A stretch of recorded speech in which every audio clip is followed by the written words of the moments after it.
Hello, welcome to our video lecture series on Chapter 4.4 in the Lock 5 textbook. And this section is looking at a closer look at hypothesis testing. So when doing a hypothesis test, you can either end up with a correct decision, or you can end up with an error. So if you think about the setup, we have four possibilities. Right? Either the null hypothesis is true, or the null hypothesis is false. Again, in general, we're not going to know for sure which one of these is true. We're just trying to build evidence for or against one of these. But then once you have the evidence, you look at your sample, create a p-value, and then decide, is this enough to reject the null, or do we need more evidence? It's not enough to reject the null. So if the null is false and you reject the null, well, that's excellent, because that means you arrived at a correct decision. And similarly, if the null is true and you get a fairly high p-value, you do not reject the null, that would be a good decision as well. So I have two scenarios where an error could be made. We'd say that if the null is true, but you get a random enough sample or a sample that's extreme enough to get a small enough p-value to reject, we call that a type 1 error.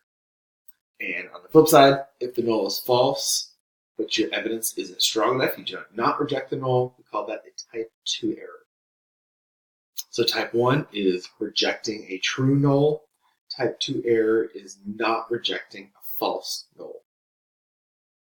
So you can think about the type 1 error is like a false positive, rejecting that true null. And a type 2 error is not rejecting a false null, so a false negative. So I like discussing hypothesis tests in terms of analogies to law, criminal justice. Because in the United States criminal justice system, a person is considered innocent until proven guilty.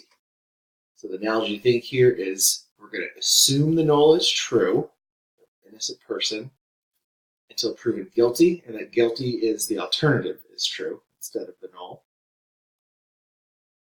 Evidence must be beyond the shadow of a doubt for a jury to convict. Think about that evidence is the p-value that comes from your sample data. That shadow of a doubt, is alpha, the significance level. Right, and that's usually decided beforehand. I'm going to choose 10%, 5%, 1%, 0.1% if we want to be extra sure. So in this situation, where two types of mistakes can be made in a verdict, you could convict an innocent person or release a guilty person.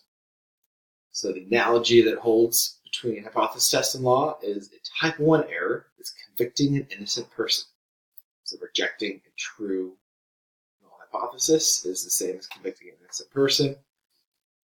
And then a type 2 error is like releasing a guilty person. All right, let's look at an example. A new blood-thinning drug is being tested against the current drug in a double-blind experiment. Is there evidence that the mean blood thinness rating is higher for the new drug? We're going to use the subscript N for new drug and the subscript O for the old drug. Which of the following would be the correct null and alternative hypothesis? I encourage you to pause the video so you can get this correct. All right, let's discuss this. I would see this and I could eliminate three choices right away. I could eliminate A, because the null is always a statement of equality. A, the null is an inequality, so it can't be A. And then I could eliminate D and E. Why are D and E can't be the null alternative? Because the null hypothesis always is in terms of population parameters. Here, this is for your sample data we're going to talk about. That would not be part of our null hypothesis. So breaking those down, A, D, and E can't be the correct answer, so it could be B or it could be C. And the null is valid for both of these. We're assuming the mean blood thinness is the same for the new and the old drug. We assume equality for the null. And then we need to look at the alternative. And the evidence should always support the alternative. We don't have evidence here. We don't know what the sample values are. But we're testing to see if the new drug, the new blood thinness rating is higher for the new drug. So we're going to take the alternative to be mu sub n is bigger than mu sub 0. So the mean nu is greater than the mean of the old drug. All right, in that same situation, suppose you do a hypothesis test, conduct an experiment, check your data. What would it mean to have a type 1 error in this situation? Again, I encourage you to pause and see if you can get the correct answer. But I want to talk about this type 1 error. Before we go to the answer, remember type 1 is rejecting a true null. So it's not A. A is halfway there. We're rejecting the null. But the type 1 error specifically is rejecting a true null. So it's not A. It's not B. And then we have C, D, and E. Now we need to translate this. So we would reject a true null hypothesis. So we would find evidence that the new drug is better when it really is not better. There we go. So this is rejecting the null and giving evidence for the alternative that the new drug is better, when in fact it's not really better. So this is that type 1 error in context. All right, and when we meet for class, and we'll go over a couple examples, more examples of stuff like this. But I do want you to be able to translate type 1 and type 2 errors, not just from its definition, rejecting a true null or not rejecting a false null, but in context of the hypothesis test. All right, let's do the same scenario. The new blood thinning drug is being tested against the current drug in a double-blind experiment. What does a type 2 error mean in this situation? So a type 2 error is not rejecting a false null. So this is releasing a guilty person in the law analogy. So it's not A because it's not rejecting the null, but it's also not B because it's type 2 would be rejecting a false null and B does not say that. All right, now the last example, C is a type 1 error. So the answer needs to be D or E.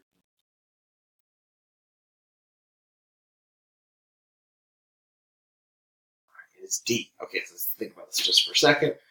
We are not able to conclude the new drug is better, even though it really is.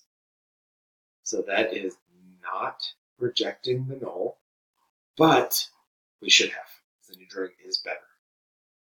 So that's a type 2 error. This is not rejecting a false null, written in context of this specific hypothesis test.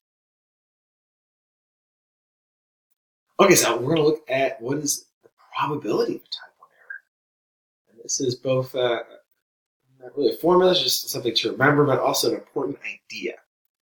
So let's go back and look at assuming the null is true, and that's why the hypothesis test is built on that assumption. The null is true. What are the odds of getting the sample results as extreme as the ones that you did get? And here we have, if we use a 5% significance level,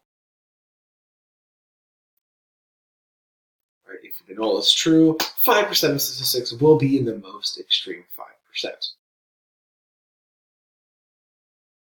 So that means 5% of statistics will give p-values less than 0.05, just by pure chance. Not because the null is false. This is assuming the null is true.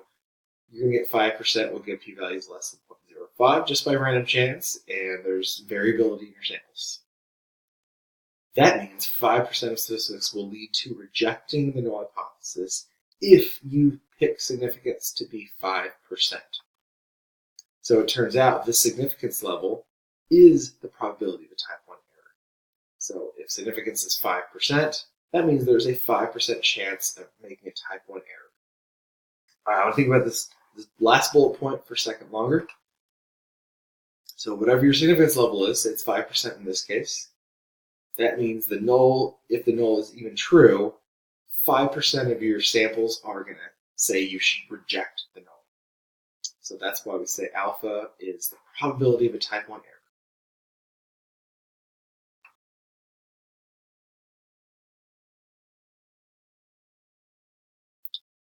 So if we take alpha to be 1%, 0.01, and assume that null hypothesis is true, that means 1% of the statistics will be the most extreme. Let's look here at a right tail test example.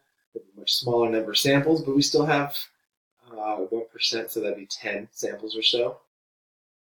Better than extreme 1%. But that means these 10 samples will give p-value less than 0.01. And that means 1% of all the statistics will lead to rejecting the null hypothesis if you let alpha be 0.01. So if you pick alpha to be 0.01, that means there's a 1% chance that you're going to make a type 1 error. And again, going back, this is kind of a very theoretical idea. You don't know for sure, generally, if you absolutely have made a type 1 or type 2 error. These population parameters are constantly shifting. They're not exact numbers. But if you pick alpha to be 0.01 from the beginning, the idea is before you actually collect your data and run your experiment, you know that if you pick alpha to be 1, that you have a 1% chance that you're going to reject the null, even though the null is true. So, as I just said, the probability of making a type 1 error, rejecting a true null, is whatever significance level is chosen.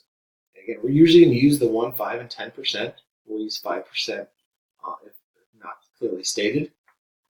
But those are kind of, they're man-made, human-made percentages. So I like to think about this idea instead.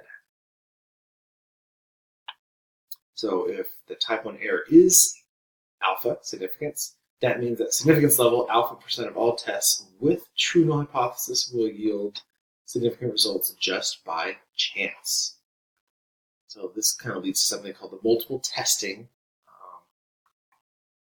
conundrum. Because if you were to do, say, 100 tests are done at a 5% significance level, and nothing's going on. So you're testing some new drug or procedure, and it's not really doing anything. If you do 100 different tests, 5% of them will yield significant results just by chance, not because of the actual null hypothesis. And this is known as a problem as multiple testing. We're doing multiple testing.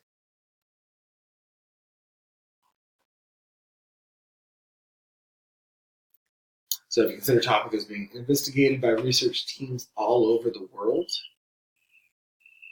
if you use a 5% significance level, 5% of teams are going to find something statistically significant. I should add that on here, something statistically significant, even if the null hypothesis is true.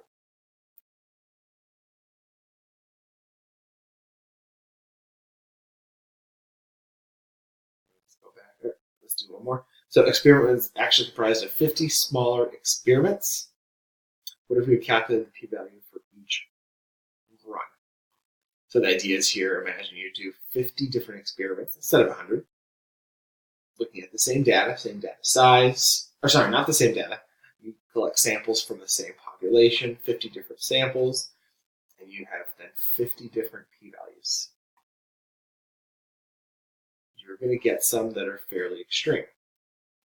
So the idea is, what if you just report the sample that yield a p-value of 0.0001? Say, look how statistically significant my sample is, but what about the 49 other that don't yield statistically significant results? The question, is that ethical? And this is actually a problem in a lot of our modern science and academic journals. Generally only report the statistically significant results. And that's called a publication bias. So publication bias refers to the fact that usually only the significant results get published. The statistically significant results get published. If we go back, out of all those 50 studies here, only one would be statistically significant, so that's the one that get published. But what about the 49 other studies? What I and a lot of researchers are arguing is that every study should be published, no matter whether it's statistically significant or not. Because the one study that turns out significant gets published, and no one knows about all the insignificant results. And this is called the file drawer problem. So all the samples, the experiments, the studies that did not yield a low enough p-value just get thrown into the file drawer, or not published for the public, or at least for other experts to read. So this, combined with the problem of multiple testing, can yield very misleading results. All right, in the next video, we're going to keep talking about this idea of publication bias in the file drawer